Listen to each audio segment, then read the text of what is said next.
Suara Ibu terdengar ya? Terdengar jelas? Terdengar, Bu.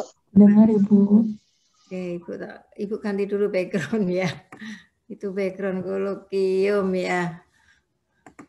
Oke, background. Oke ya. Saya langsung ini aja ya, kuliah aja hari ini meskipun belum lengkap, nanti kan rekamannya bisa saya share. Karena saya jam 10 harus di kelas S2. Oh iya, mumpung Ibu ingat. Jadi minggu depan itu, hari Kamis depan, Ibu itu ada ujian terbuka bimbingan saya, jadi saya promotornya. Nah, karena saya promotor itu kan memimpin sidang ujian terbuka ya, mahasiswa S3. Jam 9, saya ingin kuliah minggu depan itu diajukan 7:30 gitu ya. Bisa ya? Bisa, Bu. Bisa, Ibu. Ya, Reni sudah hadir, Reni PJ-nya ya. Nanti saya ini kan Iya, ya, Bu. saya ingatkan ya, saya ingatkan. Oke. Rani apa Rani ya? Rani, Bu. Iya. Jadi minggu depan saya mulai 7:30 supaya paling juga minggu depan tuh paling sampai sejam aja kuliah karena jam 9 ya. Karena saya mimpin sidang, jadi kalau saya penguji gitu no problem bisa double gitu ya. Tapi karena saya mimpin sidang, kalau kalian mau ikut boleh tuh lihat nanti saya share linknya, ngelihat ujian terbuka mahasiswa S3 ya. Iya, Ibu. Promosi doktor ya. Oke, hari ini kita akan belajar pembaca ya. Nah, ini saya share dulu materi, mungkin saya review sebentar ya tentang materi pembaca yang dulu pernah diberikan waktu belajar peluang ya oleh Putami. Ya, ini kan bagiannya Putami. Ini saya share, kemudian nanti kita lihat definisi pembaca itu kalau menggunakan analisis. Sebenarnya analisis real itu untuk memudahkan aja ya nanti karena konsep kayak fungsi sebaran itu lebih mudah menggunakan definisi pembaca yang ada di analisis real gitu ya. Oke, Ibu show dulu. Ini materi ini ya waktu belajar peluang. Kita lihat aja satu-satu ya. Nah, waktu belajar peluang ini kan pembaca ini kan merepresentasikan semua kemungkinan nilai numerik dari suatu percobaan ya. Nah, tentunya kalau dikaitkan dengan minggu lalu ini nilai numeriknya itu presentasi semua kemungkinan ini kemungkinannya ini tergantung medan sigmanya gitu ya, batasannya apa gitu. Kalau waktu kalian belajar peluang itu di sini adalah omega ya, jadi ruang contoh saja gitu ya. Ini jalan sendiri ya, oke, nggak apa-apa. Oke, tujuan pembaca sebenarnya memudahkan ya, supaya lebih kuantitatif daripada kita mencacah gitu ya. Nah, ini definisinya yang awal, yaitu suatu fungsi yang memetakan dari ruang kejadian ke bilangan nyata. Ini definisi yang kalian kenal waktu belajar peluang dan juga waktu belajar metode statistika ya. Nah, jangan lupa bahwa pembaca selalu hurufnya kapital, ini jangan sampai salah ya. Nah, nanti ya, ini saya ingat ya almarhum dosen saya Pak Profesor Barisi itu waktu S2 itu kalau lambang ininya udah kecil aja, udah dicoret nilainya dikurangin ya. Karena kita sebagai orang statistik harus paham ya.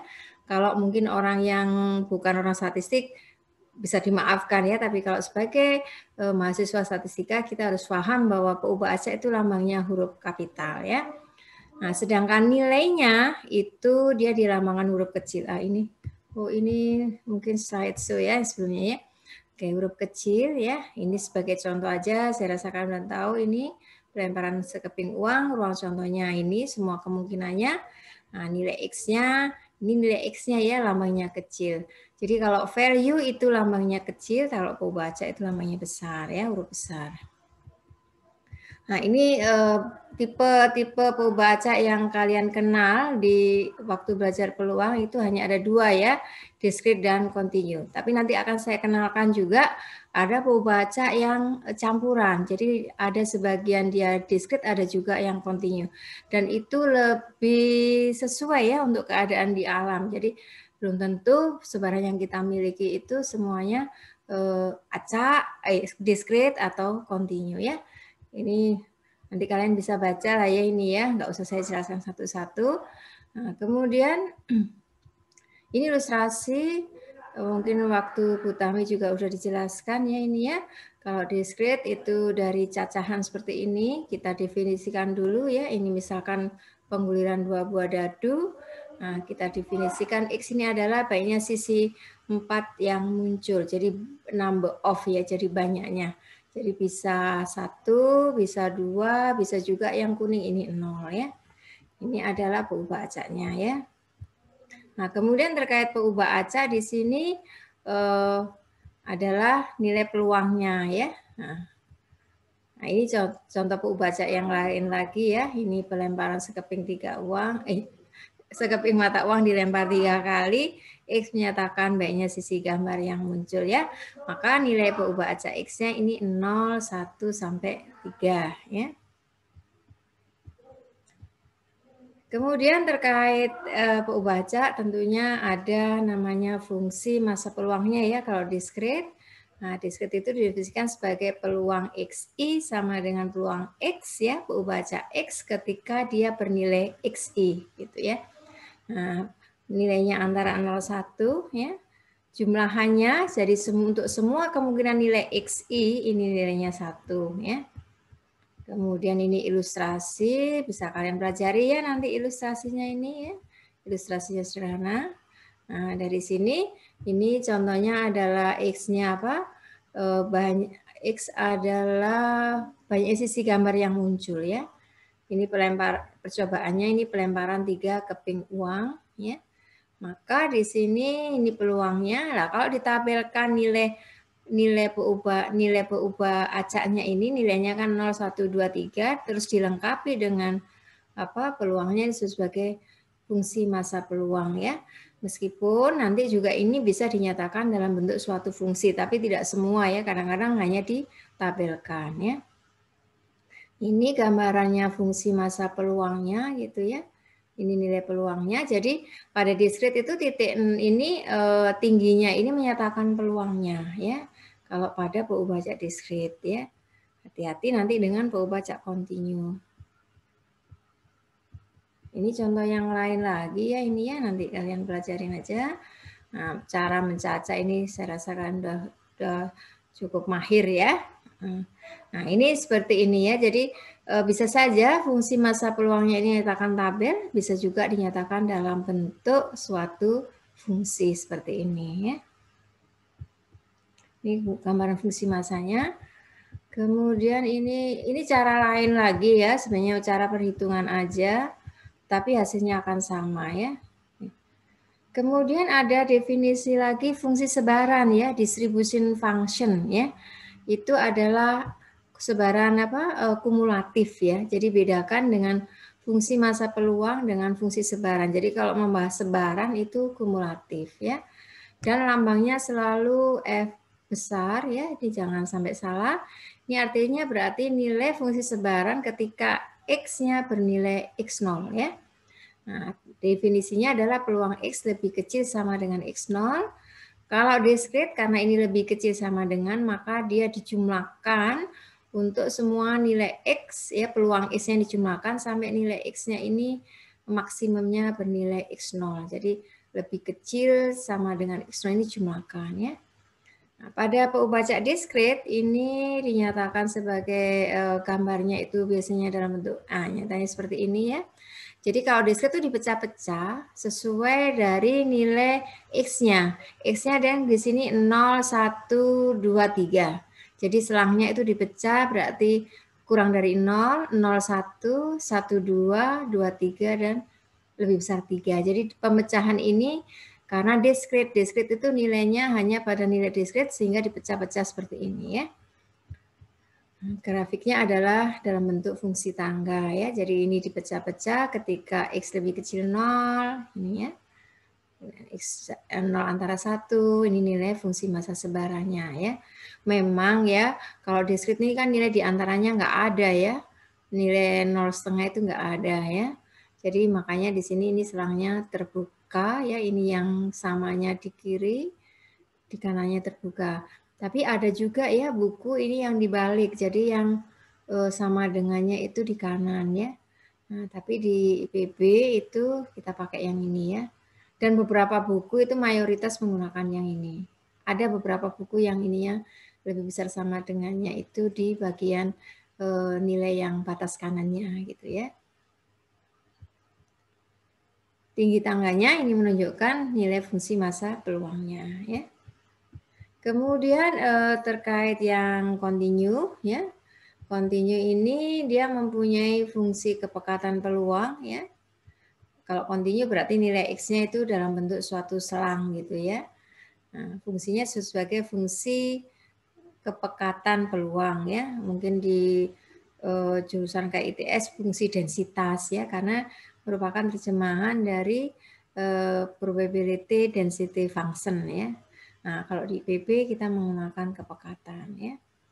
Nah, kemudian fungsi kepekatan ini sebenarnya turunan pertama dari fungsi sebaran X ya. Jadi turunan pertamanya ini hanya berlaku untuk continue ya, tidak berlaku untuk diskrit. Kemudian nilai peluang itu dinyatakan dalam, jadi peluangnya itu satu titik nggak ada. Peluang ini merupakan nilai X di antara dalam suatu selang ya, A sampai B. Dan di sini fx ini bukan nilai peluang ya. Jadi hati-hati ya kalau di diskrit tadi tingginya sumbu itu menunjukkan apa? Peluangnya. Tetapi kalau di sini tidak ya, fx ini bukan peluang. Fx ini adalah suatu fungsi ya. Jadi hati-hati karena peluang pada continue adalah peluang pada suatu rentangan nilai gitu ya. Nah, sedangkan fungsi sebarannya ya karena continue ini menggunakan integral ya. Dan berlaku ya, ini sebenarnya nggak hanya berlaku di continue, ini juga berlaku di diskrit ya. Bahwa peluang X di antara A sampai B itu merupakan fungsi sebaran pada nilai B dikurangi fungsi sebaran pada nilai A ya, atau kita bisa juga menggunakan integral. Pada continue peluang pada satu titik itu nilainya 0 ya. Dan sifatnya ini sama ya dengan sifat peluang, dia selalu di antara 0,1 ya. Artinya di sini nilai peluangnya antara 0,1, tetapi fx-nya itu selalu besar 0 ya. Artinya berarti fx ini selalu ada di atas sumbu x ya. Kemudian integralnya untuk semua nilai fx pada semua area x yang didefinisikan ini nilainya 1 ya. Oke. Kemudian ini fx bersama dengan 0 untuk x yang tidak ada ya. Ini karena ya, pada daerah yang definisikan aja nilai fx-nya ini ada. Jadi hati-hati bahwa fx fungsi kepekatan itu bukan peluang ya. Ini ilustrasinya nanti kalian bisa pelajari ya. Ini ilustrasi pembacaan continue ya. Kemudian untuk mencari peluangnya x sebesar 1 ini berarti daerah sini adalah integral ya dari x nilainya 1 sampai 2 pada fungsi yang fx yang didefinisikan di sini ya. Ini ilustrasi fungsi sebaran ya. Nah, kalau fungsi sebaran sama ya, konsepnya ini dibagi ya. Karena di areanya ini dibagi, jadi karena y ini didefinisikan antara 0 sampai berapa ini 1 menggunakan fungsi y, 1 sampai 1,5 menggunakan 1 ya. Maka untuk fungsi sebarannya ini nanti dipecah x lebih kecil 0, x di antara 0 sampai 1, kemudian 1 sampai 1,5 dan lebih besar 1,5 ya. Jadi dibagi seperti itu. Ya, jadi ada lebih kecil 0 di antara 0,1, di antara 1,5 dan y lebih besar 1,5. Dan hati-hati untuk fungsi sebaran itu ketika daerah yang terpecah seperti ini pada y 1,5 kan dia kumulatif ya, kumulatif sampai y pada nilai 1 sampai 1,5. Maka jangan lupa ini yang 0 fungsi diintegralkan untuk fungsi ininya ya, Y-nya ini pada daerah 0,1 ini diikutkan untuk semua daerah Y-nya ditambah fungsinya pada daerah yang sini, yang jadi batas di sini ya. Ini kadang-kadang ada yang ketinggalan ya. Ini terutama kalau fungsinya ini terbagi dua seperti ini ya. Nah, ini gambarannya fungsi sebarannya. Kalau fungsi ininya continue ya, fungsi X-nya ini continue, fungsi kepekatannya continue, fungsi ininya juga akan, fungsi sebarannya juga akan continue gitu ya. Kalau tadi discrete juga fungsinya akan bersifat seperti fungsi tangga ya, jadi kayak discrete juga.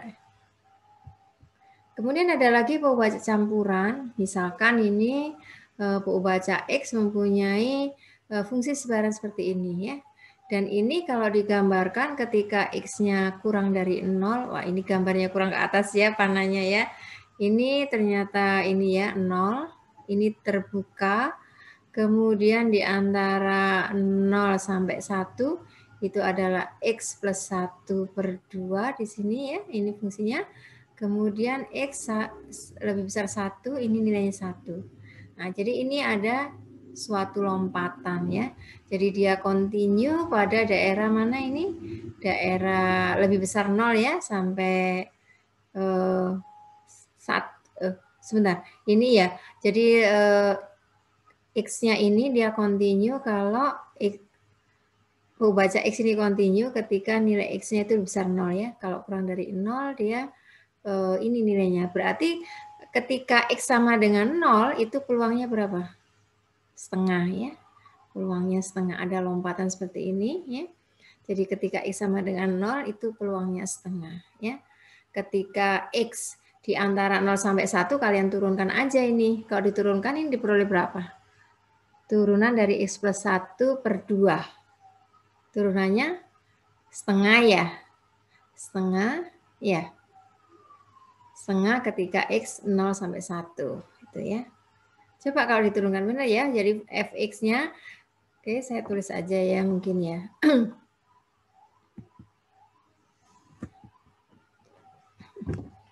Kalau diturunkan, oke, saya buka dulu whiteboard ya.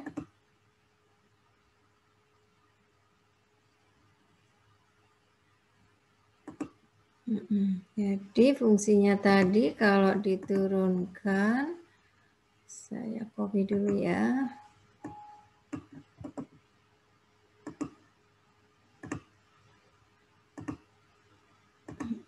Share dulu whiteboard. Oke. Mikirkan.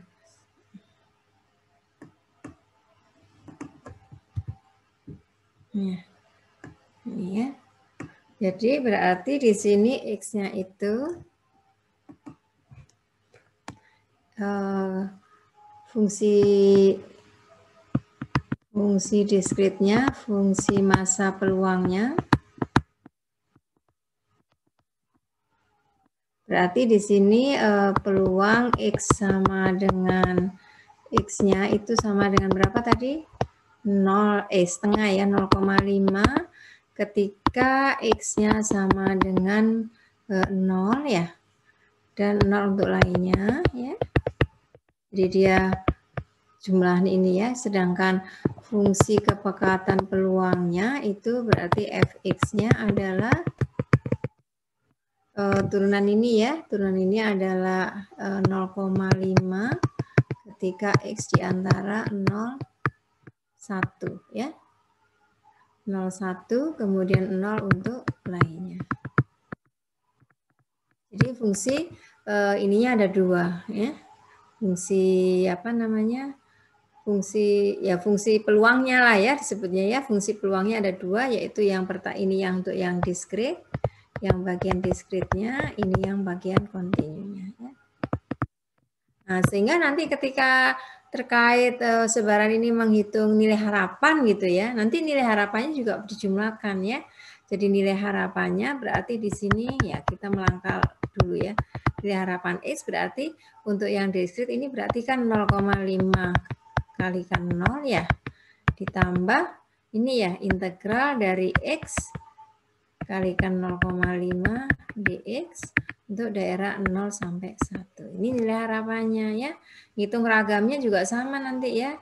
Hitung ragaman kan butuh EX kuadrat gitu ya. EX kuadrat. EX kuadrat berarti ya 0,5 kalikan 0 pangkat 2 ya. Tambah integral X kuadrat 0,5 dx ya 01 ya. Nah, nanti ragamnya bisa dihitung ya.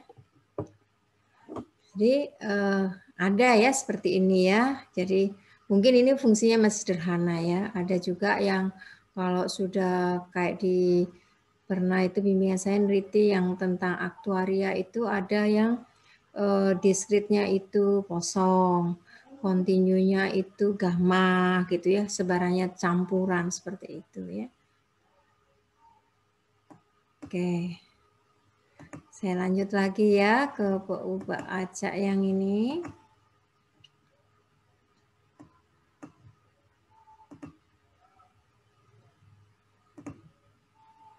Ya, jadi ada yang PU Acak campuran ya, jangan kaget ya nanti ya. Oke, nilai harapan ini merupakan titik keseimbangan ya, sentroid ya. Jadi ini adalah pusat massa atau titik keseimbangan ya. Definisinya ini adalah jumlahan dari X dikalikan peluang X ya, kalau diskrit ya. Kalau kontinu ini adalah integral ya. Ini konsep dasar nilai harapan ya. Nah, sebenarnya nilai harapan ini nanti bisa dikembangkan ya, nanti termasuk yang fungsi pembangkit momen ya di pertemuan keberapa. Sebenarnya juga konsep dari nilai harapan ya. Hanya nilai harapannya bukan nilai harapan X gitu ya. Oke, ini ilustrasi aja ya nilai harapan X ya. Kita lihat di sini ini rataannya 3/2. Kalian lihat ini adalah pusat massa. Jadi kalau main jungkat-jungkit ya waktu TK ini adalah titik keseimbangan. Jadi papannya itu akan lurus gitu ya. Itu adalah konsep dari nilai harapan yang mu itu ya. Ini juga demikian fungsinya. Nah, ini karena fungsinya juga simetrik ya, pusat masanya juga pada di tengah-tengahnya ya. Ragam, saya rasa kalian juga udah kenal ya ragam, jangan sampai lupa sebagai masalah statistik ya. Itu konsepnya adalah nilai harapan dari simpangan X terhadap mu dipangkatkan 2 ya. Perkara mau menghitungnya menggunakan nilai harapan X kuadrat dikurangi mu pangkat 2 tidak masalah. Tapi ini adalah mengukur simpangan nilai amatan gitu ya. Nilai perubahan Acak X gitu ya terhadap pusat massanya dipangkatkan 2 ya. Kalau diskrit menggunakan jumlahan, kalau kontinu adalah integral ya.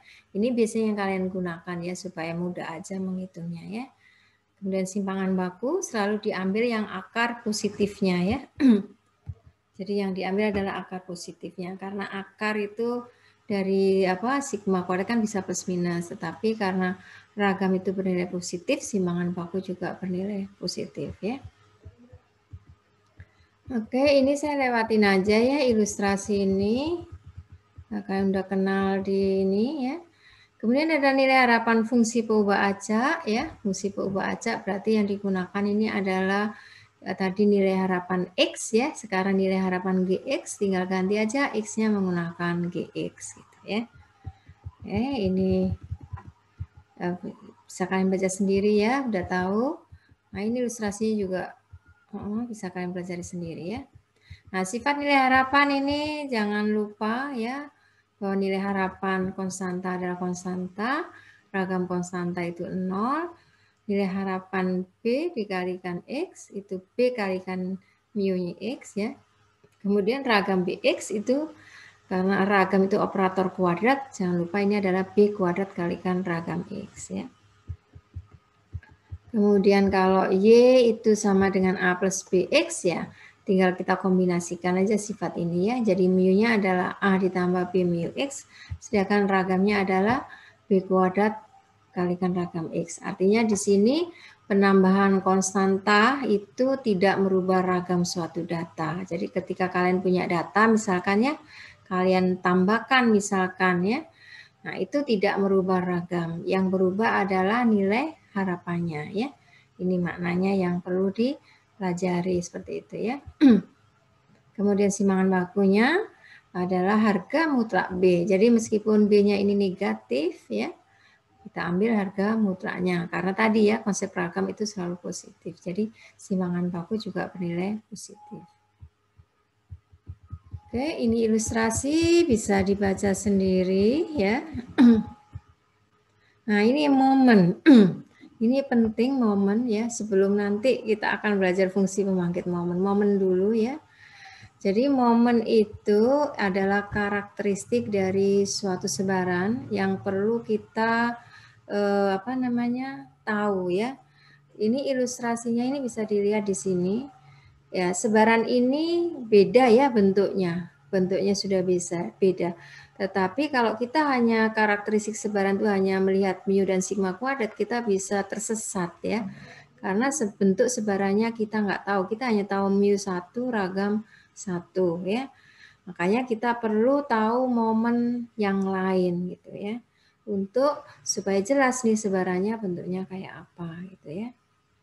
Nah, untuk mendapatkan pendekatan yang baik, kita perlu menentukan momen derajat yang lebih tinggi ya. Ini adalah momen ke K ya. Momen ke K itu adalah nilai harapan X pangkat K ya. Jadi kalian mungkin sudah kenal kalau X K-nya 1 berarti nilai harapan X atau mu, X pangkat 2, X kuadrat gitu ya, X pangkat 3 dan seterusnya ya. Selain momen ke K, ini ada juga momen pusat ya. Kalau momen pusat berarti itu adalah momennya nilai harapan X dikurangi mu-nya. Jadi karena dia dipusatkan terhadap mu-nya ya. Ini momen pusat ke K ya. Nah, lambangnya kalau momen ke K itu ada aksennya, kalau momen pusat itu enggak ada aksennya gitu ya. Kemudian momen yang terkenal ya itu adalah momen ketiga yang disebut sebagai kemiringan. Momen ini melihat kemiringan dari suatu sebaran ya atau skewness gitu ya. Nah, ini software-software yang sudah masuk ya. Biasanya kalau kita punya data kita selain mu dan sigma kuadrat tadi juga ukuran skewness-nya ini dikeluarkan ya. Jadi kemiringan ini menunjukkan simetrik tidak data yang kita miliki gitu ya. Kalau simetrik berarti bagian kiri dan kanannya sama, sedangkan kalau tidak simetrik ini kalau skewness-nya lebih besar 0 berarti dia positif ya ini ya. Ekornya panjang di nilai kanan ya. Sedangkan kalau skewness-nya itu negatif ya, ini sebarannya itu panjang di ekor kiri ya. Nah, ini adalah formula dari momen ini ya, kemiringan. Jadi ini adalah momen ketiga ya. Momen ketiga kemudian dibagi dengan momen ini ya. Momen pusat ya ini ya, momen pusat ketiga karena dipusatkan, momen pusat ketiga dibagi dengan momen pusat ya yang kedua ya, ini dipangkatkan dengan 3/2 ya. Sigma ini kan momen pusat kedua ya, momen pusat kedua dipangkatkan, kalau momen kedua kan ragam ya. Karena ini pangkat 3 ya, jadi pangkatnya 3/2 ya. Kemudian satu momen lagi yang sering dipakai adalah momen keempat, itu kurtosis. Ini digunakan untuk melihat kelancipan suatu sebaran ya. Lancip atau landainya ya. Nah, kurtosis diukur dari besarnya ekor suatu sebaran. Kurtosis positif menunjukkan sebaran yang memiliki pengamatan di ekor sebaran ya. Kurtosis negatif itu menunjukkan terdapat banyak pengamatan di ekor sebaran ya. Ini tentang nilainya positif negatifnya ya. Kemudian ini istilah aja ya, kalau ekornya relatif panjang itu disebut sebagai leptokurtik ya. Kalau ekornya pendek disebut pratokurtik ya. Salah satu sebaran yang ekornya panjang itu adalah sebaran T ya. Sebaran T itu adalah sebaran yang ekornya relatif panjang, leptokurtik ya, dibanding sebaran normal maksudnya ya. Kemudian sebaran dengan kurtosis yang sama dengan sebaran normal itu sebagai mesokurtik. Sebaran normal itu diingat-ingat ya bahwa kurtosisnya itu adalah 3 gitu. Ya. Nah, ini ilustrasi untuk kemiringan. Kita lihat ini ada 3 fungsi ya. Ini adalah fungsi dari X plus 1/2. Kemudian ini fungsi seragam, semua daerah definisi X-nya sama. Ini 1 min X dibagi 2 ya. Ini yang X plus 1, ini yang biru ya. Kemudian yang merah ini seragam. Kemudian yang 1 min X ya. Kalau dilihat ini berarti yang hijau, ini dia miring ke kanan ya. Miring ke kanan nilainya akan positif. Kalau yang merah ini seragam ya. Seragam dia nggak miringan, ini 0 ya, ininya ya, kemiringannya dia 0. Sedangkan yang biru ini dia miringnya ke kiri ya. Ini negatif ya. Nanti coba ya dihitung ya nilai skewness-nya ya. Kalian bisa menggunakan nilai ini tadi ya, fungsi ini ya. Jadi momen pusat ketiga itu momen pusat ketiga dibagi dengan sigma pangkat 3 ya. Kalian hitung, berarti kalian harus menghitung dulu nilai harapan X, X min mu pangkat 3-nya dihitung, kemudian ragamnya juga harus dihitung, karena untuk menghitung sigma pangkat 3 ya, itu berarti ragam dipangkatkan 3/2. Kemudian ini ilustrasi kurtosis, misalkan di sini ini adalah sebaran normal baku, ya. Kemudian ini sebaran seragam, dan ini sebaran double eksponensial ya. Double eksponensial kalau kalian lihat ini seragam ya. Yang normal ini yang biru ya. Yang double eksponensial itu seperti ini. Jadi dia eksponensial kiri dan kanan karena mutlak tadi ya. Nah, kalau dilihat sini yang paling lancip yang mana ini? Yang double eksponensial ya, ini lancip ya dibanding sebaran normal. Berikutnya adalah sebaran normal. Kalau sebaran ini nilainya ini ya, ini nggak lancip sama sekali ya. Nah, nanti kalian bisa lihat kalau normal tadi kan ininya 3 ya kurtosisnya. Berarti nilai yang double eksponensial ini lebih dari 3 ya. Nanti kalian hitung ya kurtosisnya ini, coba menghitung ya. Formula kurtosis tadi adalah ini ya, nilai harapan dari X min mu pangkat 4 ya, jadi terpusat ya ini ya, momen pusat keempat dibagi dengan ragam pangkat 2 gitu ya, sigma pangkat 4 atau ragam pangkat 2 ya. Coba dihitung ya. Oke, ada pertanyaan tentang momen? Mungkin momen ya yang belum tahu banyak ya. Ini summary-nya dari materi Bu baca. Oke, silakan kalau ada pertanyaan sebelum saya lanjut ke materi yang berikutnya. Silakan. Ada yang tanya? Momen dulu sudah dipelajarin waktu dengan Bu Tami? Belum, Bu. Belum ya, oke. Nah, coba nanti ya latihan ya, itu coba dengan soal yang tadi itu dihitung tuh momennya ya. Momen kurtosis sama tadi kemiringan ya, skewness-nya ya yang tadi ya. Oke, kalau nggak ada pertanyaan, saya lanjut ya materi yang berikutnya. Peubah acak ya. Nah, ini peubah acak yang kita melanjutkan konsep yang minggu lalu ya. Nah, memang sengaja saya awalin itu tadi untuk pemanasan. Kalau ini ke sini langsung nanti langsung ini ya bingung gitu ya. Makanya tadi saya awalin sambil mereview yang sudah diperoleh waktu peluang ya. Mungkin ada yang terlewat sehingga diharapkan materi tadi itu melengkapi gitu ya. Oke, kita lihat konsep peubah acak dari definisi. Kenapa sih definisi ini gitu ya? Nanti sebenarnya kalian bisa tahu manfaatnya ya. Meskipun nanti ini jarang dipakai, mungkin ketika kalian nanti S2, S3 mungkin ya ini diperlukan gitu ya. Oke, ini definisi yang kalian kenal gitu ya. Bahwa X itu adalah suatu fungsi yang meletakkan setiap unsur ruang contoh ke gugus bilangan nyata. Ya. Jadi kalau orang matematik kan gampangnya gini aja ya. X.2 gitu ya. Omega menuju R ya. Artinya dia memetakan dari omega bilangan nyata ke gugus bilangan nyata ya. Ya, kalau saya dulu seringnya kuliah seperti ini ya, jadi bau matematiknya itu masih kental ya, statistik zaman dulu itu ya. Ini ilustrasinya, jadi misalkan ini suatu percobaan 3 keping mata uang yang setimbang dilempar dengan serentak ya. G menyatakan sisi gambar dan A menyatakan sisi angka. Maka ruang contohnya ini ada 2 pangkat 3 ya, ada 8 kombinasi G dan A ini ya. Ini macamnya ya. Kemudian X ini adalah baiknya sisi A dalam percobaan tersebut ya. Maka nanti baiknya sisi A ya. Jadi GGG ini dipetakan ke 0 ya, karena yang dilihat adalah sisi A-nya ya. Oke, saya rasa ini kalian sangat paham ya tentang ini ya. Nah, kemudian definisi peubah acak ya. Jadi kalau kita perhatikan di sini ya, nah minggu lalu ini ada ruang ukuran peluang ya, lingkaran ini ya. Jadi ini ada omega, ada field ya.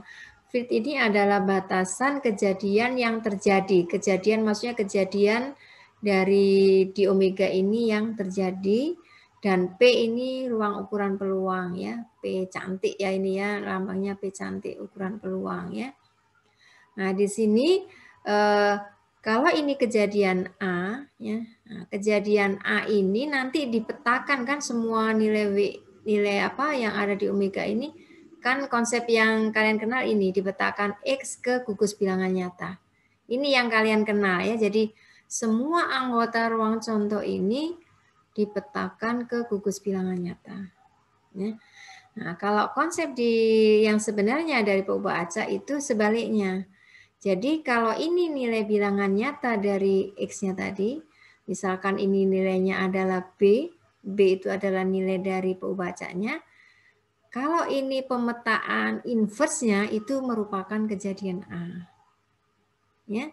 Jadi makanya definisi peubah acaknya adalah inverse dari X ya, inverse dari peubah acak untuk gugus nilai B ini merupakan suatu kejadian yang ada di omega. Jadi bukan ini ke sini ya, yang kalian kenal di statistik, tapi kita kebalik. Jadi ada jaminan bahwa nilai X yang ada di B ini merupakan suatu kejadian di field-nya, gitu ya. Paham ya? Bingung, Bu. Bingung ya. Jadi, oke, saya ulang ya. Jadi ini kan yang kalian kenal ya waktu belajar peluang ya. Minggu lalu saya tambahkan ada field ya, ada ukuran peluang ya. Nah, waktu belajar peubah acak, W, omega ini, W itu omega ya, omega kecil. Ini kan anggota dari omega ya. Artinya ini adalah anggota ruang contoh.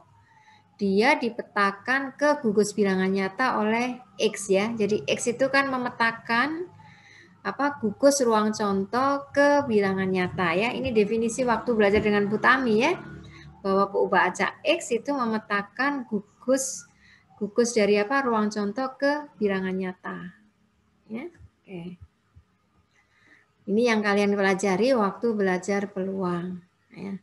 Nah, definisi peubah acak yang sebenarnya itu kebalikannya. Jadi kalau ini ada suatu gugus B, B ini anggota bilangan nyata ya, maksudnya nilai dari peubah acak X-nya gitu ya. Nah, B ini kalau dipetakan inverse-nya itu merupakan kejadian A. Jadi ada jaminan bahwa nilai peubah acak di sini ini terjadi di ruang contoh. Itu beda dengan konsep yang di sini tadi, ini hanya ke sini saja gitu ya. Tetapi definisi peubah acak yang sebenarnya adalah bahwa inverse dari kejadian B itu merupakan kejadian A yang ada di gugus ini ya, field-nya gitu ya. Jadi makanya definisinya ini seperti ini ya. Untuk setiap kejadian A yang ada di omega yang merupakan anggota medan sigma Freed, maka ada gugus B yang ada di bilangan real ya. Maksudnya nilai ini ya, nilai dari peubah ajaknya itu yang menjadi bayangan dari A yang ada di field. Jadi A ini adalah bayangan dari gugus B-nya tadi ya. Tuh. Jadi merupakan bayangan kebalikan dari B oleh pemetaan X ya. Saya rasa kalian belajar ya waktu apa ya? TPP mungkin ya, ada fungsi inverse, G inverse ya. G-1 terus G bundaran F ya. Fungsi-fungsi seperti itu kan kayaknya kenal kalian ya. Ya, Bu. Udah belajar. Iya, ya mirip seperti itu. Jadi selama ini X itu dari omega ke bilangan nyata. Sekarang dibalik. X itu adalah apa? Inverse dari apa? Kejadian nilai-nilai B yang ada di bilangan nyata ini. Ini adalah merupakan kejadian yang ada di field. Jadi W ini ya omega kecil ini ada di omega ketika XW-nya ini ada di B. Jadi XW ini berarti kan nilai peubah acak pada nilai omega kecil. Jadi nilai dari kejadian ya. Ya itulah yang mungkin kalian pahami. Ini X fungsi W ini artinya dia kejadian. Jadi kayak X ini kan tadi XGGA 1 itu maksudnya ya. Nah, kalian mungkin foto ini ya. Iya memang abstraksi orang dulu beda ya. Jadi X kurung omega kecil ini tadi omega kan ini tadi omega kan anggotanya ini ya, maka X omeganya itu GGG itu nilainya 0 ya. Tuh. Oke, kita lihat aja di sini sekarang ya. Definisinya lagi ya. Kita definisi dulu, nanti kita lihat ilustrasi ya. X inverse itu memetakan gugus bilangan nyata ya ke ruang contoh omega atau tepatnya ke medan sigma fit. Jadi kita batasi fit ini kan yang terjadi ya minggu lalu ya. Kenapa sih orang kok bekerja dengan X inverse-nya, tidak bekerja dengan X-nya? Kalau X tadi kan omega ke gugus bilangan nyata. Tetapi di sini kenapa bekerja dengan inverse-nya? Karena ada sifat-sifat yang sangat disukai di dalam himpunan ya. Karena himpunan itu kan ada hubungannya dengan peluang ya. Nah ini ya. Jadi X inverse dari B1 union B2 itu sama dengan X inverse B1 union dari X inverse B2 ya. X inverse dari B1 irisan B2 itu adalah X inverse B1 irisan X inverse B2 ya. X inverse dari B1 komplement sama dengan X inverse B1 ini nilainya dikomplementkan ya. Nah, sifat pengolahan gugus X inverse ini tidak dimiliki oleh X ya. Dan ini sifatnya sangat berguna untuk menentukan peluang dari suatu gugus. Itu ya. Jadi sebenarnya di teori itu banyak bekerja dengan X inverse bukan X karena adanya sifat-sifat yang mudah digunakan untuk menghitung peluang ya. Tuh. Oke, kita lihat nih ilustrasinya ya. Jadi tadi kembali lagi yang ini ya. Berarti X inverse dari 0 kan berarti nilai X-nya 0. Nah, inverse dari 0 kan ini GGG gitu ya. X inverse dari 1 berarti ini 1 bisa kemungkinannya ini ya GGA, GAG ini adalah kejadian ya. Kejadian ini kalau kita anggap field-nya itu ini ya gugus kuasa ya. Kalau field-nya bukan gugus kuasa belum tentu ini terjadi ya. Kemudian X inverse dari 0 dan 1. Nah, bilangan 0, 1 ya. Nah, ini 0 dan 1 berarti kan ini kita gabungkan ya anggotanya ya. Nah ini kalau kita gunakan sifat yang ini tadi ya. Nah, kita gunakan X inverse 0 union 1 gitu ya. Ini sebenarnya adalah sama dengan, nah ini tadi yang sifat yang apa? Ini tadi adalah X inverse B1 union X inverse B2. Jadi ini adalah X inverse dari 0 union X inverse 1 gitu ya. Atau sebenarnya kalian bisa 01 0 dan 1 ini kan nilainya ini kalian gabungkan ya. Mungkin kalian bertanya-tanya, udah gampang Bu itu. Iya, karena ini terbatas ya, masih sedikit ya. Kalau sudah ruang contohnya rumit, mungkin nggak semudah ini. Ini ilustrasi aja ya, dikasihkan ilustrasi mudah supaya memahami konsep tentang peubah acak yang menggunakan ini ya, X inverse ini ya. Dan seterusnya ya, jadi kayak X inverse 12. 12 berarti nilai ini kan, ini kejadiannya ya. Kemudian ya ini sifat tadi kayak X inverse himpunan 01, irisan 12, irisan ya. X inverse ini kita bisa menggunakan sifat-sifat yang tadi ini ya, sifat gugus ya. Jadi mudah ini karena menggunakan sifat gugus. Jadi ini hanya nggak terpengaruh. Jadi kalau B1 X inverse dari B1 union B2 cukup X inverse B1 unionkan dengan X inverse B2. Irisannya juga demikian, komplemennya juga demikian. Jadi mempermudah gitu ya. Oke, ini contoh yang lain. Ini kasih contoh yang lain supaya mudah memahami gitu ya. Misalkan percobaan ini sebuah dadu setimbang digulirkan dan diamati angka yang muncul ya. Maka omeganya kan 1, 2, 3, 4, 5, 6 ya. Kemudian kita batasi field, jadi kejadian yang mungkin terjadi itu adalah ini ya. Jadi fieldnya dibatasi ini merupakan medan sigma ya, karena memenuhi komplemennya ada, unionnya ada, tertutup terhadap pengolahan irisan ya, irisan dan komplemen ya. Komplemen atau union ya. Definisinya gimana kemarin? Lupa minggu lalu.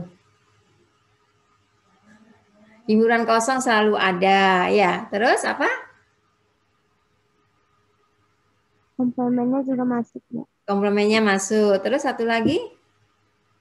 Kalau A ada di F, B ada di F, maka Union B. A union F ada di A union B ada di F ya, sifat 3.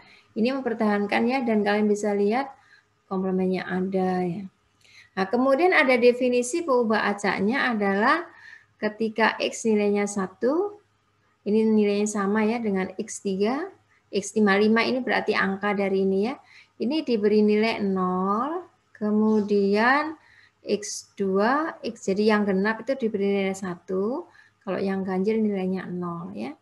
Nah, kita ingin lihat apakah X ini merupakan peubah acak gitu ya.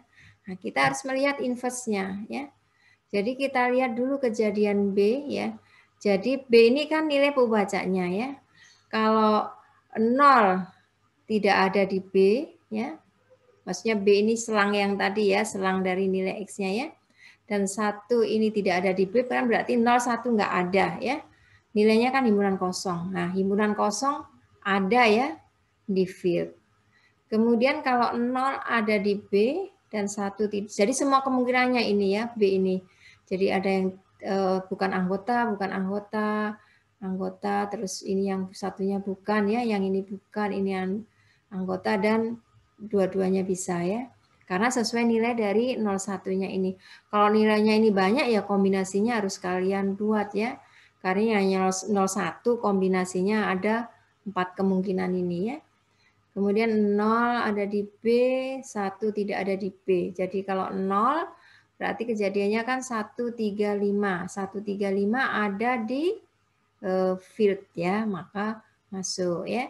Kemudian yang ini 0 tidak ada di B tapi ada 1 di B ya. 1 di B berarti kan kejadiannya ini 246. 246 ada di field ya. Kemudian kalau 0 ada di B, 1 ada di B, berarti 01 itu semua kemungkinannya ya. Ini adalah omega. Omega ada di field. Sehingga ini X ini merupakan peubah acak. Itu ya. Jadi kita ngeceknya seperti ini. Jadi dari menggunakan fungsi inverse pada kejadian B. Nah, B ini yang nilai X tadi ya. Jadi bukan untuk menentukan apakah X peubah acak, bukan nilai pemetaannya yang kalian kenal, tetapi kita mengeceknya dari inverse dari gugus bilangan B, di mana B ini masuk yang Borel ya, bilangan nyata. Nah, nanti coba ini latihan ya. Kalau mau bacanya ini Y dari omega ke bilangan nyata, terus Y-nya 1, 2, 3, 1. Ya. Kalau Y-nya 4, nilainya untuk X 5 ini dipetakan ke 0. Apakah Y ini berubah acak? Ya. Nanti coba ya latihan ini ya. Y4, 5, 6, 0. Kalau 1, 2, 3 itu nilainya 1. Ya. Coba nanti kalian. Ini soal yang sama maksud saya ya. Soal yang sama. Nah sekarang diubah ya. Kalau saya lihat sih ini bukan pembaca ya.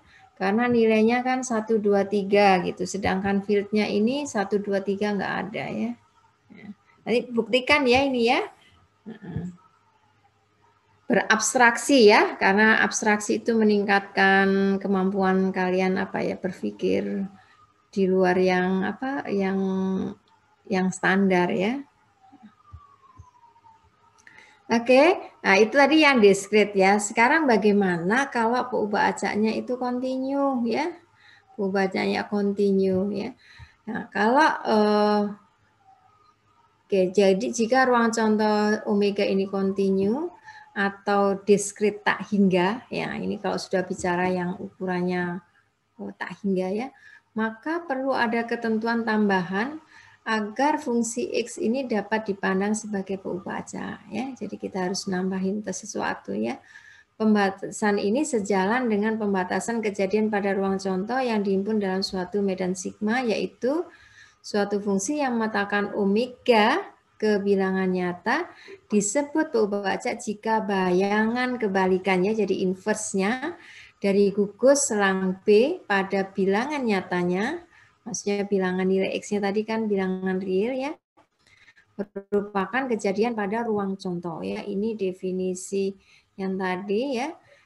Kemudian inverse-nya ini merupakan suatu kejadian omega kecil yang ada di medan sigma yang ditentukan ya.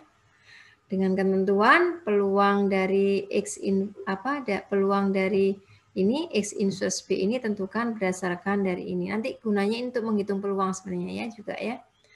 Misalkan kalau untuk kontinu sekarang masuk ya. Nah, untuk kontinu kemarin kalian udah kenal medan sigma Borel ya. Nah, medan sigma Borel dibangkitkan oleh gugus bilangan selang terbuka di kiri ya. Terbuka di kiri ya. Nah, maka untuk yang kontinu di sini ya, nah, kita tentunya nanti harus menggunakan pengolahan gugus terhadap selang terbuka di kiri. Jadi untuk yang kontinu di sini adalah X inverse B. Ini adalah X inverse minus tak hingga T. Jadi kita ganti tadi yang diskrit itu hanya suatu kejadian gitu ya. Nah, nanti inverse dari ini ya. Ini karena selang terbuka tadi ya. B-nya ini kan Borelnya itu selang terbuka. Kalau tadi kan hanya BB suatu kejadian gitu ya nilainya. Hanya diskrit gitu, 1, 2 gitu. Kalau ini suatu nilainya B-nya adalah suatu selang ya. Jadi ingat ya tadi ya, kalau diskrit kan ini hanya nilainya 0, 1 ya untuk contoh yang sebelumnya. Kalau nanti menggunakan selang. Ini merupakan kejadian yang ada di omega dengan XW-nya ini lebih kecil sama dengan T ya. T ini anggota bilangan nyata dan ini ada di field ya. Di field. Nah, kemudian untuk melakukan penyederhanaan, ini biasanya notasikan aja X omega kecil lebih kecil sama dengan T ada di F dan disingkat lagi ya supaya mudah, ini adalah X lebih kecil dari T ada di field.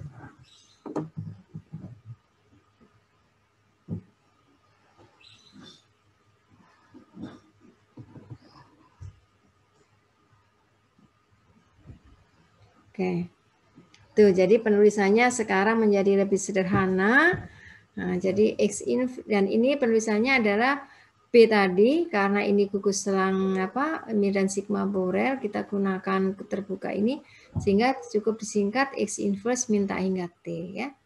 Dan ini bisa dinyatakan sebagai himpunan dari X lebih kecil sama dengan T.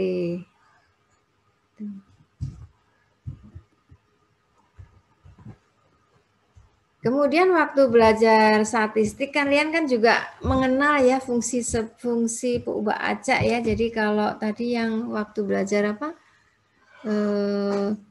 nilai harapan dari fungsi peubah acak gitu ya. Kalau nilai harapan X-nya segini, bagaimana kalau nilai harapan 2X min 1. Jadi fungsi dari peubah acak itu juga peubah acak ya.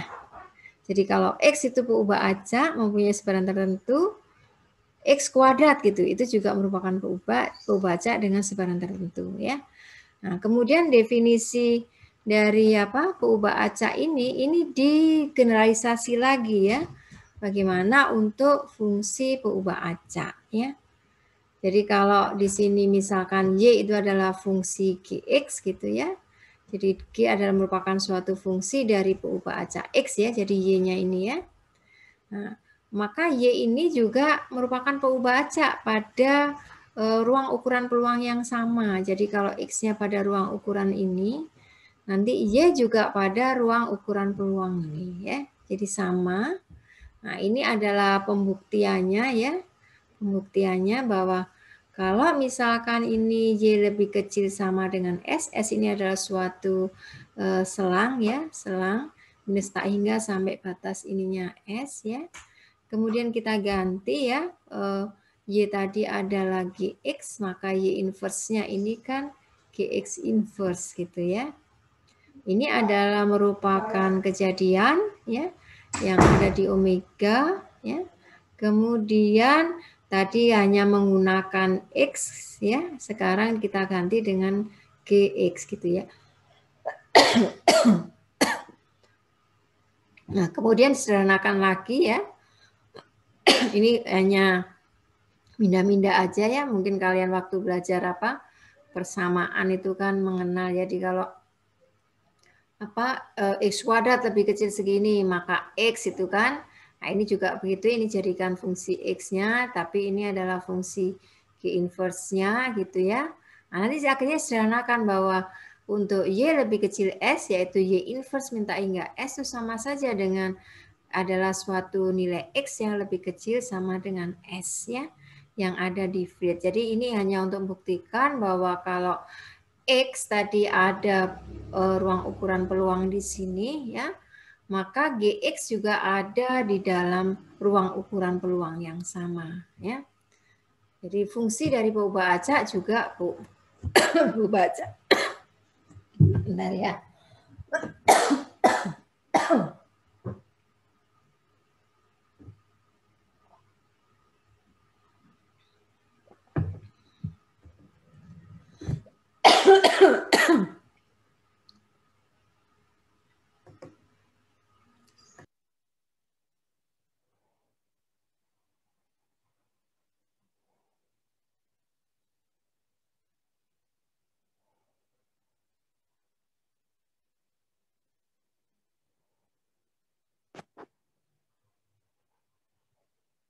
Maaf ya, kesedak ini Ibu.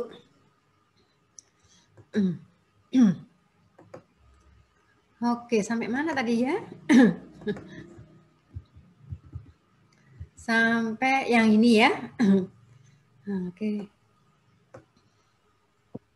Ibu. Iya. Kenapa silakan kalau tanya?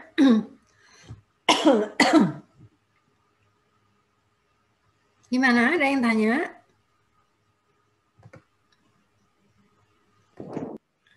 Ya, silakan. Siapa? Ada yang mau tanya? Nggak jadi. Tadi ada yang ibu gitu, nggak jadi tanya. Nggak jadi tanya? Enggak, Bu. Enggak, oke. Iya, ini tenggorokannya Ibu gatel nih, nggak tahu. Banyakan ini, ngajar kayaknya. Oke, saya lanjut ya. Saya beri ilustrasi aja ini. Supaya mudah terbayangkan. Suaranya masih serak nih. Minum dulu aja, nggak apa-apa. Gatel. Oke, ini gambarannya ya supaya mudah mungkin ya. Kalau tadi kan Ibu ceritanya, nah ini yang kalian kenal waktu belajar peluang. Tadi sudah saya kenalkan bahwa peubah acak itu adalah bayangan dari kejadian B ya. Ini merupakan kejadian A yang ada di field. Nah, fungsi peubah acak ya, fungsi peubah acak itu, jadi ini tadi ya, kejadian B ya, kalau kalian waktu belajar peluang. Jadi kalau ada kejadian B ini kan dipetakan oleh GX ini ke bilangan S ini gitu ya. Jadi tambah panjang sebenarnya ketika kalian belajar peluang. Dari omega ya ke X dulu, gugus bilangan nyata. Terus dari bilangan nyata ini ke bilangan nyata lagi karena fungsi peubah acak X ya. Tetapi kalau menggunakan konsep inverse tadi itu lebih mudah karena S ini juga merupakan di sini gitu ya, kejadian di sini. Jadi nggak terlalu panjang lagi, makanya tadi fungsi dari peubah acak Y lebih kecil sama dengan S ya, ini disingkat aja supaya mudah. Ini juga sama saja, X lebih kecil sama dengan S. Dan dia ada di field gitu. Jadi sebenarnya menyederhanakan konsep dari peubah acak menggunakan bayangan itu. Jadi nggak terlalu panjang gitu ya. Oke, ini beberapa preposisi. Jadi kalau X dan Y ini peubah acak pada ruang ukuran peluang ini, maka kombinasi linearnya AX ditambah BY ini juga peubah acak ya. Nilai maksimum dari XY atau minimum dari XY ini juga peubah acak ya. X kalikan Y juga peubah acak. Rasio X dibagi Y juga peubah acak, tapi dengan syarat bahwa Y-nya ini tidak boleh 0 ya, karena kalau sama dengan 0 itu tidak terdefinisi. Jadi semua kalau asal X dan Y-nya terdefinisi, semua fungsi dari XY ini juga merupakan peubah acak. Jadi pembuktiannya itu lebih simpel daripada pembuktian menggunakan konsep yang kalian kenal di peluang gitu ya. Nah, ini sebagai ilustrasi, misalkan ini X peubah acak pada ruang ukuran peluang ini ya, omega, F dan P ini peluang, dengan A dan B anggota bilangan nyata. Nah, kemudian Y ini AX plus B ya. Apakah ini juga peubah acak gitu ya? Nah, kita ngeceknya dengan menggunakan konsep yang tadi ya, jadi Y inverse dari minta hingga X gitu ya. Nah, nanti kita tunjukkan ini kan AX plus B lebih kecil sama dengan X ya, karena diganti ya Y-nya ini dengan AX plus B lebih kecil dari X ya. Nah, kita masukkan aja kalau A-nya lebih besar 0 ya. A-nya lebih besar 0, ini kan kita buat ya ini nanti dalam bentuk X gitu ya. Karena ujungnya tadi kan X lebih kecil sama dengan sesuatu gitu ya. Nah, ini kita sederhanakan menjadi X lebih kecil, X dikurangi B dibagi A. Kalau A-nya lebih besar 0, nah kalau besar 0 berarti X-nya ini memenuhi ini ya, ini ada di medan sigma. Ya.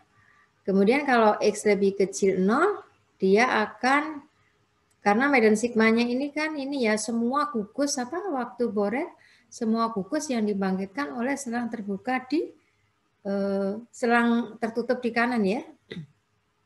Tertutup di kanan kan minta hingga sampai R ya waktu Borel ya. Ini kan selang ini ada di medan sigma Borel ya kalau dia kontinu ya. Demikian juga ini X lebih besar. Jadi kalau negatif kan ini tandanya lebih besar. Nah ini juga ada di medan sigma Borel gitu ya. Kemudian A-nya sama dengan 0. Nah, tergantung ini ya. Kalau A-nya 0, kalau nilainya ini lebih besar 0, maka kita dapatkan omega. Omega semua nilai yang ada itu ada di medan sigma Borel juga ya. Sedangkan kalau A-nya ini negatif ya, negatif kan berarti dia nggak ada nilainya, himpunan kosong. Himpunan kosong juga ada di field. Jadi sangat mudah membuktikan fungsi peubah acak ini menggunakan konsep inverse ya. Yang kontinu juga nggak terlalu susah karena menggunakan konsep medan sigma Borel. Jadi semua selang yang ada di ini ya, selang yang semua bentuk selang lah, titik juga ada ya, itu merupakan anggota medan sigma Borel ya minggu lalu ya. Nah, ini contoh yang lain juga ya. Ini kalau X perubahan acak ya pada ruang peluang ini omega Fp, apakah Y X kuadrat juga gitu ya. Nah, ini kita bisa cek di sini. Ini kan berarti Y-nya X kuadrat lebih kecil X, kita jadikan ini X-nya berarti di antara minus taing akar X sampai akar X ya. Nah, ini kan sebenarnya pengurangan ya. X lebih kecil sama dengan akar X dikurangi ya. X lebih kecil sama dengan minus akar X ya. Ya, minggu lalu kan sudah tahu itu adalah anggota medan sigma Borel selang-selang tersebut ya. Kemudian kalau X-nya lebih kecil 0 ya. Lebih kecil 0 berarti dia himpunan kosong karena tidak terdefinisi ya. Di situ nah, himpunan kosong juga masuk di medan sigma sehingga X kuadrat itu medan sigma ya. Nanti coba aja ya, ada beberapa soal ya.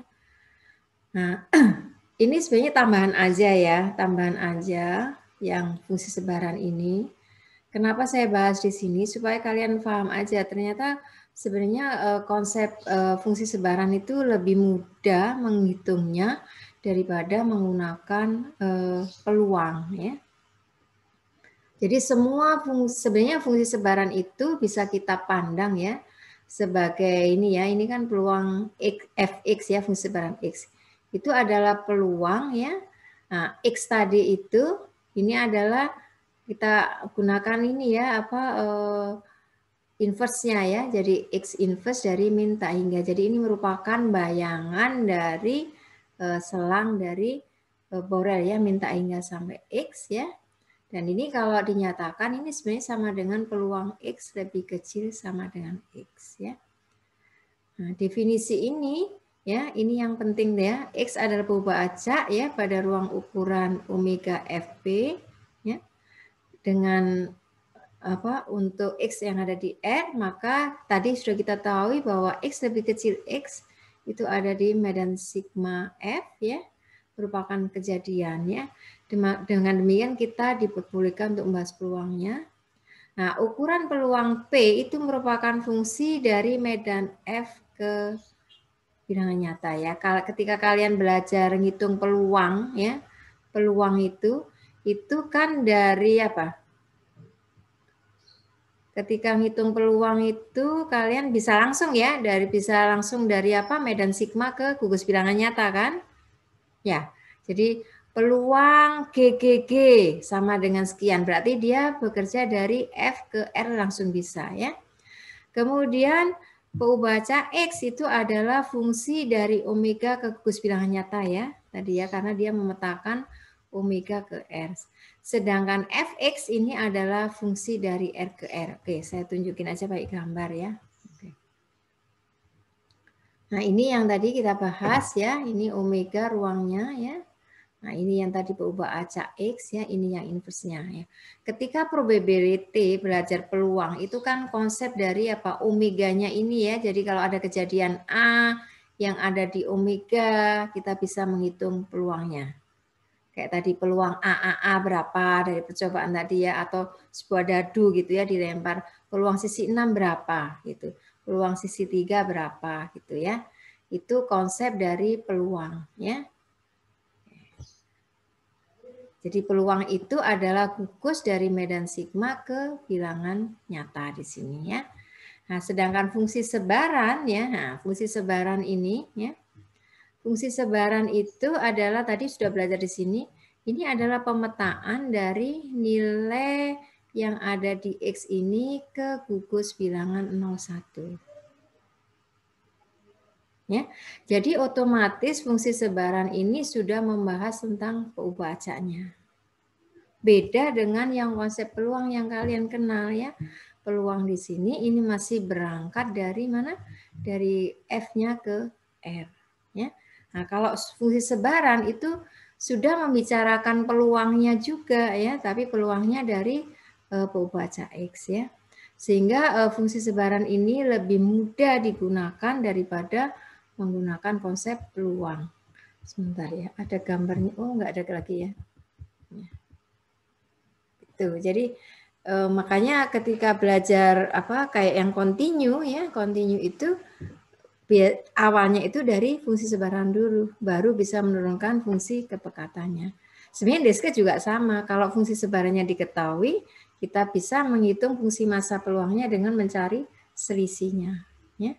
Jadi itu tahapannya. Jadi kalau kalian belajar waktu yang lalu itu kan dari kejadian ini dikonversi ke peluang ya, terus kejadiannya dikonversi ke X, X-nya disamakan, peluangnya dihitung gitu ya. Nah, tetapi dengan konsep fungsi sebaran itu tidak ya. Jadi langsung X-nya dulu, ubah acaknya ini bayangannya karena bayangan ini kan merupakan kejadian di sini. Nah, kemudian kalau ini dipetakan ke peluangnya, ini kita dapatkan fungsi sebaran. Kira-kira paham nggak ya? Gimana? Ibu, saya masih bingung di fungsi sebaran, Ibu. Fungsi sebaran, iya. Fungsi sebaran masih ingat kan? Tadi sudah saya review ya. Ya. Nah, jadi kenapa dia fungsi sebaran ya? Ini tadi kembali lagi ke sini nih, ya. Oke, ini. Oke. Jadi pada yang continue ya, ini saya ilustrasikan yang continue aja. Continue ini kan BB ini berarti kan selang suatu nilai yang continue. Nah, continue kita ambil aja yang medan sigma Borel ya. Medan sigma Borel kan menggunakan selang yang tertutup di sini ya, kanan ininya minus tak hingga sampai T tertentu. Nah, ini sebenarnya inverse-nya ini kan bisa dinyatakan sebagai X lebih kecil sama dengan T gitu ya. Jadi nilai dari X, ubah acak X ketika bernilai lebih kecil T. Ya, jadi dia akan kumulatif. Nah, nilai kumulatif inilah nanti yang dipakai di sini ya. Mana tadi? Oh, ini ya. Nah, ini ya. Jadi fx kembali lagi ke konsep tadi, x itu adalah apa? Inverse ya dari apa? X inverse dari minta hingga x karena ini kan apa namanya nilai pembaca x gitu ya ketika bayangannya nilai kejadian dengan nilai pembaca x-nya kan di antara minta hingga sampai x.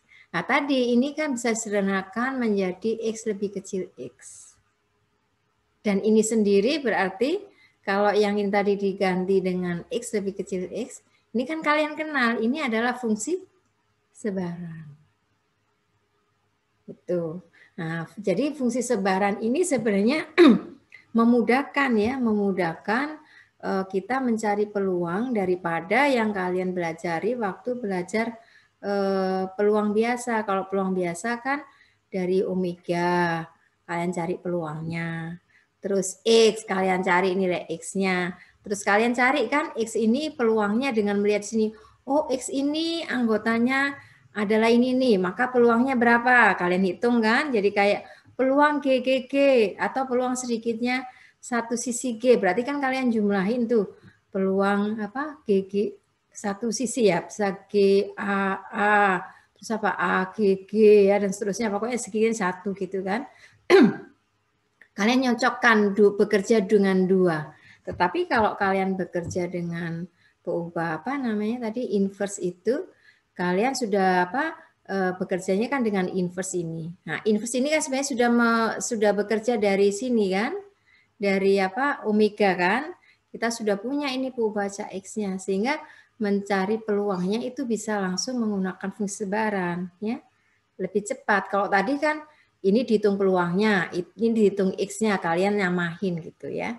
Nah, tetapi kalau dengan konsep fungsi sebaran ini sekali jalan, kalian peubah acaknya itu adalah merupakan bayangan kejadian, sehingga untuk mencari peluangnya itu lebih mudah dengan menggunakan fungsi sebaran. Itu ya. Tuh ya. Nah, ini sifat fungsi sebaran, saya rasa kalian mesti paham juga ya. Ini waktu saya atau Bu Tami ya? Lupa saya. Monoton ya, dia monoton. Jadi kalau X lebih kecil Y, maka Fx akan nilainya lebih kecil sama dengan Fy ya. Kemudian nilai limitnya kalau dia N-nya bukan N ini ya, mestinya X ini ya. Kalau X menuju minta hingga ini 0, Sedangkan X-nya menuju, ini plus tak hingga, ya ini saya harus ngedit ini ya. Ini mestinya, saya edit aja ya. Ini mestinya X ya. X, ini tak hingga ya. Kemudian ini X. Ini minta hingga, oke. Menuju 1. Dan dia kontinu kanan ya. Kontinu kanan karena yang kita gunakan ini kan X lebih kecil sama dengan dia kontinu kanan ya. Oke, ini nggak usah ya saya bahas karena ini sebenarnya penurunan aja, penurunan dari sifat-sifat fungsi sebaran yang lebih disukai karena tadi ya operasi pada X inverse itu kan memudahkan ya, operasi gugus itu bisa ya, sehingga untuk fungsi sebaran juga bisa berlaku. Jadi lebih mudah menggunakan X inverse tadi ya. Karena fungsi sebaran juga operasinya ini menggunakan operasi gugus ya. Oke, ini nggak usah ya, ini yang discrete juga ya. Ini memenuhi aksioma peluang ya, yang tadi ya lebih besar 0, nilainya 1, terus dia aditif lengkap, seperti itu ya. Kalau ini aditif lengkapnya pada yang kontinu kan, integral ya kalau kontinu ya. Ini karena sifat tadi ya, pengolahannya gitu ya. Ini nggak usah ya, yang ini nambah wawasan aja. Nah, ini tadi yang saya ceritakan. Ilustrasinya ya. Nah, waktu kalian bekerjanya kan ini omega didaftar gitu ya. Terus X-nya didaftar gitu ya. Terus sehingga peluang X-nya kan peluang dari sini kalian ininya ya. Nah, sehingga kita dapat apa? Fungsi sebarannya seperti ini ya. Nah, kalau dengan fungsi sebaran itu kita langsung bekerja ya. X lebih kecil 0. Berarti di sini kejadiannya 0 yaitu peluangnya 0 ya. X di antara 0 sampai 1. 0 sampai 1 berarti di sini 0-nya ikut ya. Ini adalah peluang X /8 ya. Nah, sehingga untuk mencari kalau kalian punya fungsi sebaran, ini mencari apa? Peluang X sama dengan 2 gitu ya. Tinggal kurangkan aja. 2 berarti yang ini ya dikurangi ya. 7/8 kurangi 4/8. Jadi umumnya menggunakan fungsi sebaran ya. Langsung kumulatifnya, nggak perlu menggunakan fungsi massa peluangnya. Oke, ini nggak perlu ya. Ini ilustrasi yang lain lagi, kalian udah tahu ini waktu tadi saya sebutkan. Nah, kemudian apa namanya sifat fungsi sebaran tadi ini kita bisa gunakan nanti untuk mencari fungsi dari PU baca, fungsi sebaran dari PU baca. Nah, nanti mungkin materinya lebih detailnya dibahas di Pak Anang ya. Nah, ini kita lihat aja contohnya. Ini sebaran dari fungsi PU baca ya. Jadi misalkan ruang ukuran peluangnya ini omega, terus ada Borel, ada P ya. Dengan omeganya ini adalah nilainya 0,1 ya. Mungkin seragam kali ya. Ya, kalau lihat seragam ya. B-nya adalah medan sigma Borel, B-nya adalah ukuran peluang Lebesgue ya. Kemudian PU baca U itu didefinisikan sebagai U dari omega ya, dari ruang contohnya itu sama dengan omega dan punya sebaran seragam ya. Nah, fungsi sebaran U-nya ini ya. Ini ya karena sebaran seragam. Nah, misalkan Y ini sama dengan U kuadrat. Ini merupakan berarti Y adalah fungsi dari sebaran U ya, fungsi PU baca gitu ya. Maka di sini peluang U kuadrat ya lebih kecil Y. Nah, lebih kecil Y itu sama dengan 0 ketika Y-nya lebih kecil 0 ya. Kemudian U kuadrat lebih kecil Y nilainya 1 ya ketika Y-nya lebih besar sama dengan 1 ya. Jadi kalau Y-nya 0, ini 0 berarti kan ini ya. Kalau Y-nya lebih besar 1, Nah, lebih besar 1. Sebenarnya kalian balik dulu sih ini ya. Ini kan berarti Y-nya lebih kecil dari akar U gitu ya. Akar U. Y lebih kecil akar U ya, itu ya. Dibalik. Nah, kemudian ketika Y-nya di antara saya bingung. Oh, saya salah ya. Saya salah. Y ini ya, yang dicari U kuadrat ya. Sedangkan yang diketahui itu U ya. U. Nah, ini hanya untuk lambang aja nilai X-nya supaya nggak membingungkan antara U sama ini value X-nya itu. Sebenarnya mau U kecil juga boleh ya. Ini X saja supaya membedakan ini nilai value-nya gitu ya. Nah, kemudian kalau Y-nya ini di antara 0,1 ya, ini selang tertutup di 0, terbuka di 1 ya. Nah, ini kan U kuadrat lebih kecil sama dengan Y ya. Nah, ini kalau kalian uraikan di sini U kuadrat ya, ini berarti kan peluang bahwa ini himpunan apa? Omeganya ya, ada di A. Tadi kan omeganya 0,1 ya. Dengan syarat W kuadratnya ini lebih kecil Y ya. Jadi ini adalah suatu kejadian yang lebih kecil Y ya. Kemudian berarti di sini ya ini bisa disingkat aja ya. Nah, kemudian W kuadrat ini menjadi lebih kecil akar Y karena negatifnya kan nggak ada ya karena omeganya hanya ada 0,1 makanya omega ini lebih kecil akar Y ya. Maksudnya kan kalau seperti ini kalian ini ada di kirinya minus akar Y gitu ya. Nah, cuman negatifnya kan nggak ada. Jadi batas bawahnya ini kan 0 gitu ya. Nah, sehingga peluang U kuadrat lebih kecil Y itu berarti sama dengan akar Y ya. Nah, sehingga kita punya ini sekarang FY-nya itu nilainya akan 0 ketika X-nya 0 dan akar Y ketika X di antara 0,1 ya. Kemudian nilainya 1 untuk X lebih besar sama dengan 1. Ini fungsi sebaran untuk U kuadrat ya. U kuadrat. Ini nanti juga bisa kalian jabarkan Pak kalau mau menunjukkan seperti ini ya. U kuadrat lebih kecil Y sama dengan ya karena Y-nya tadi berapa? Kalau 0 ya, Y lebih kecil 0 itu dia 0 ya. Kalau 1 1. Ini kalian bisa jabarkan menggunakan ini. Ini fungsi sebarannya. Dari sini kalian bisa menurunkan ya fungsi kepekatannya. Berarti fungsi kepekatan Y adalah nah, turunkan aja ini yaitu setengah kali Y pangkat berapa? Minus setengah ya.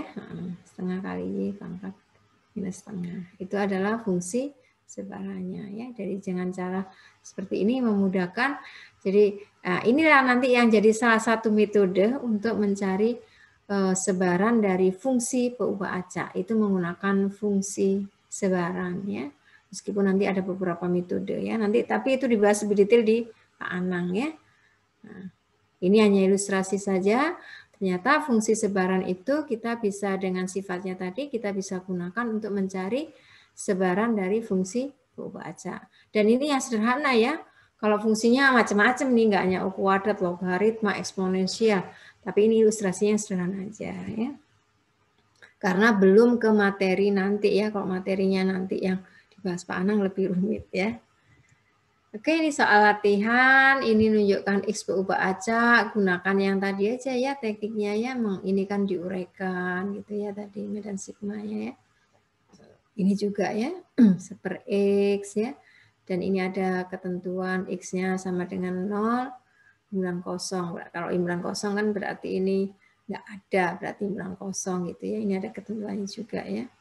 Syaratnya kalau negatif dia tentukan imbuhan kosong ya. Tunjukkan aja latihan. Ya, ini juga ini kayaknya udah mungkin ya.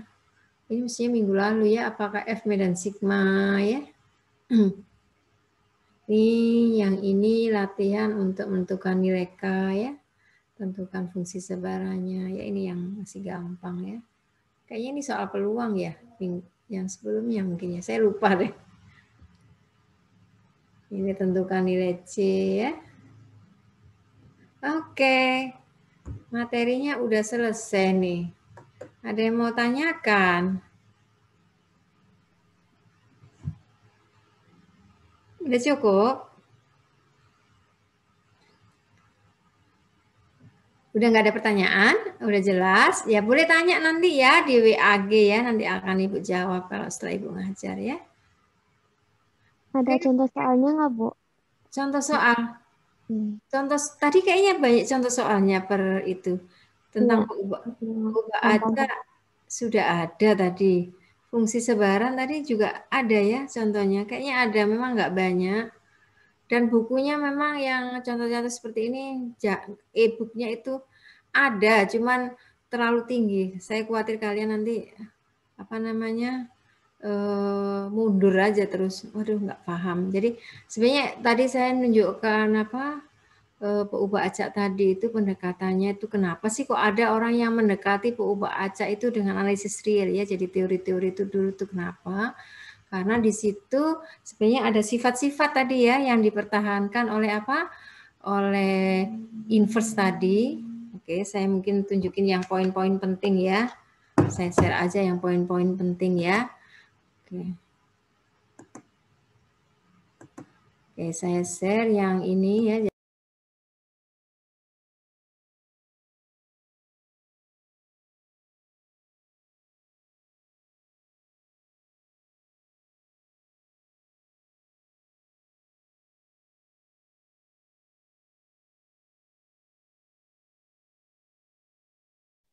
Ibu maaf, Bu, suaranya kemut, Bu. Kemut. Iya, kemute. Oke. Oke ya. Jadi ini sifat penting yang pertama ya. Kenapa bekerja dengan ini kenapa ke sini ya?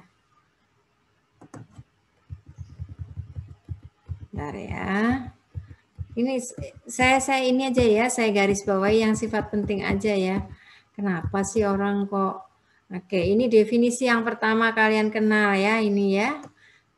Kalian waktu belajar peluang itu definisi yang kalian kenal kan ini. Dia memetakan gugus ruang contoh ke bilangan nyata ya.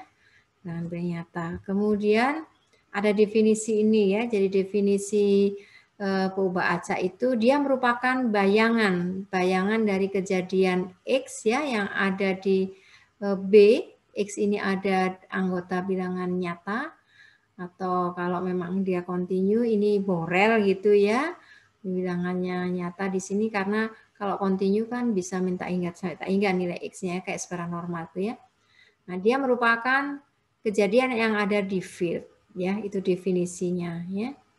Jadi kita bukan dari omega ke bilangan nyata, tetapi ini definisinya adalah bahwa inverse dari kejadian B ini adalah merupakan kejadian ada yang di A. Jadi omega di ini ya, jadi inverse dari B ini merupakan suatu kejadian ada yang kejadian di ruang omega dan ada di anggota bilang apa fieldnya ya.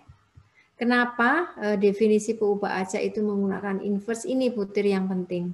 Dia mempertahankan pengolahan gugus ya.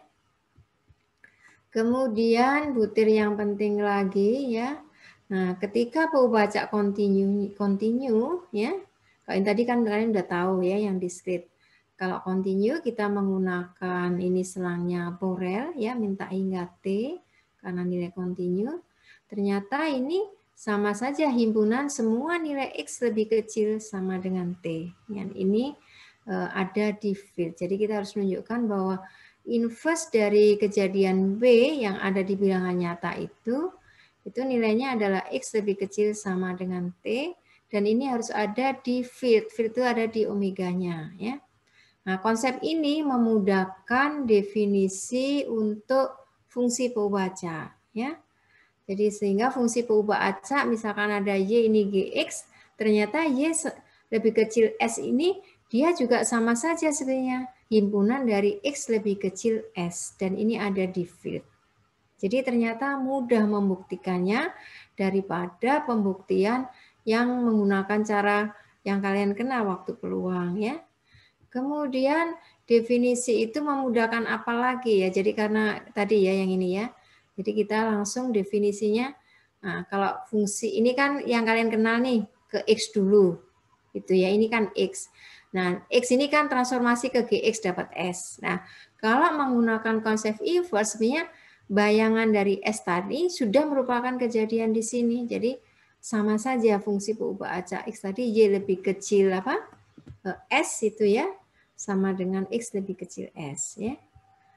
Jadi sekaligus membuktikan nggak usah kalau GX tadi ya ini S, kalian kan harus ke sini lagi gitu ya. Nah, kalau menggunakan yang inverse tadi itu cukup ini ke sini ya, karena ini bayangan ini sudah dijamin ada di A, jadi kita cukup membuktikannya di sini saja. Ya. Jadi ini ya saya ulang ya. Jadi kalau kalian belajar yang sebelumnya kan dari omega ke X ya, kemudian X transformasi ke GX dapat S 2 kali ya. Tetapi kalau definisi peubah acaknya tadi itu B ini adalah bayangan dari A, maka untuk membuktikan GX tadi cukup ini ke sini saja, satu langkah. Sedangkan kalau kalian yang menggunakan konsep yang awal itu kan dari sini dulu ke X ke ininya, ya ke sini lagi gitu 2 langkah ya. Kemudian definisi ini juga memudahkan juga kalian untuk belajar ini ya. Ketika menghitung peluang itu kan kejadian A cari peluangnya, kemudian ini cari X-nya. Kemudian untuk mencari peluangnya kalian double, kalian harus ngelihat X ini ngelihat di sininya gitu ya peluangnya. Tetapi kalau kalian menggunakan konsep inverse tadi, ya, karena B ini adalah bayangan kejadian A, maka cukup sekali untuk menghitung fungsi sebarannya. Jadi nggak perlu melihat, kalau tadi kan peluang X-nya kalian cocokkan, tapi kalau ini, karena ini merupakan inverse-nya, kalian cukup melihat fungsinya di sini, fungsi sebarannya. Itu poin yang penting gitu di definisi tentang apa ini ya, tentang peubah acak X dari konsep X inverse. Itu poin pentingnya ya. Oke, mungkin itu ya soal-soalnya juga saya berikan juga yang X aja ya, yang mungkin yang seperti ini aja yang kalian ini ya coba-coba ininya. Kemudian ini kayaknya udah nomor 3 ya. Yang ini sih bisa kalian kerjakan seperti yang apa? Kalian kenal di peluang ya. Oke, cukup? Ya, minggu depan insya Allah kita belajar tentang sebaran peubah acak diskrit dan kontinu ya. Mungkin kalian sudah kenal waktu diberikan Butami ya, tapi nanti kita bahas lebih detail ya. Karena ada konsep-konsep beberapa yang penting seperti nilai harapan, ragamnya itu bagaimana menentukan supaya kalian kalau punya basic yang kuat nanti ketika kalian menulis karya ilmiah apa ya yang menggunakan fungsi yang rumit itu kalian bisa menurunkan gitu ya. Oke, Kak Ibu akhirin ya. Terima kasih semuanya. Insya Allah kita minggu depan ini ya 7:30 ya. Sekian dulu. Assalamualaikum warahmatullahi wabarakatuh. Waalaikumsalam. Waalaikumsalam.